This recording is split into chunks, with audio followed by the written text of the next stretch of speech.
Hi everyone, my name is Chantal Odali Santoyo. I'm the Outreach Manager here at Ed100. Thank you so much for clicking today's video. This video is a brief overview of Ed100 Chapter 5, which we've titled Places for Learning. This chapter is a part of a larger overall arc, education, students, and teachers spending time in places for learning with the right stuff in a system with resources for success.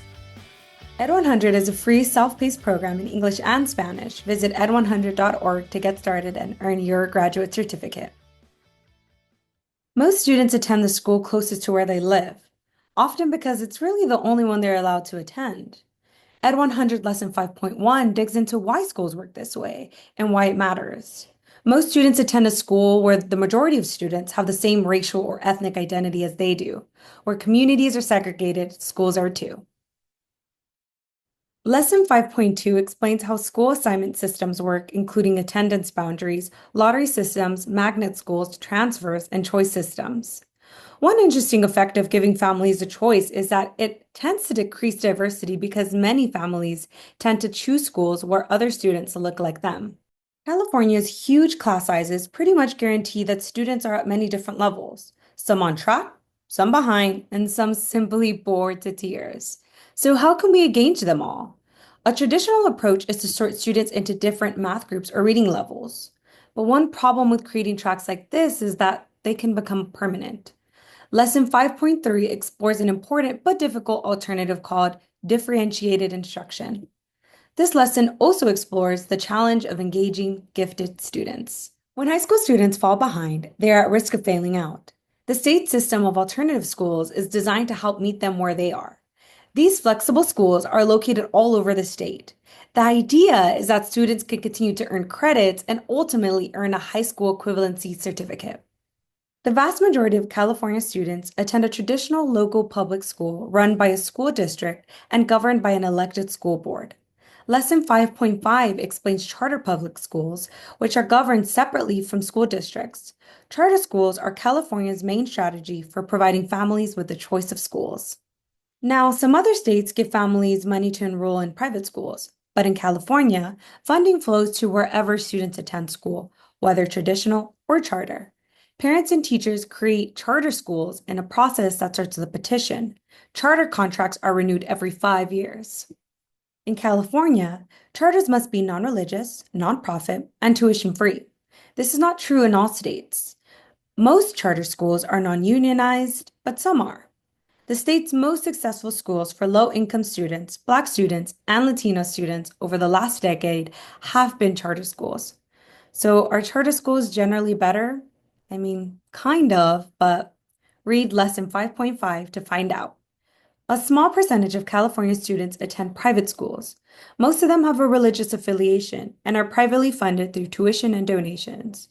In Florida and some other states, taxpayers fund private schools through systems like tuition vouchers. California voters have rejected several initiatives to fund private schools with taxes.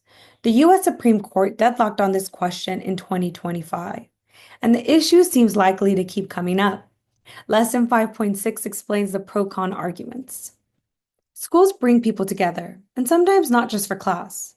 The idea of a community school is to coordinate the services of the education system with services from other organizations and agencies. When it works, the whole is greater than the sum of the parts. Lesson 5.8 is about educational leadership, and especially the role of the school principal. In many ways, it resembles running a big business, but without a big paycheck or a lot of support. It's an incredibly hard job, and especially in California. California has a major shortage of people who can fulfill this role or who actually want to. Principal turnover is extremely common, especially in low-income school communities. In my opinion, if a genie grants you one wish for your school, spend it on great leadership. If a school has a good principal, people collaborate better, and it's good for kids. School facilities take money to build, and from time to time, they need to be changed or renovated. Lesson 5.9 explains how school communities raise bond funding to pay for facilities.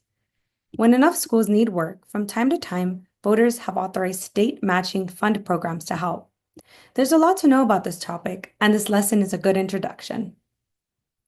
A school isn't just a place or a network or an organization. When a school really works, it's kind of a home. Lesson 5.10 focuses on school climate and strategies that schools use to develop a school climate intentionally.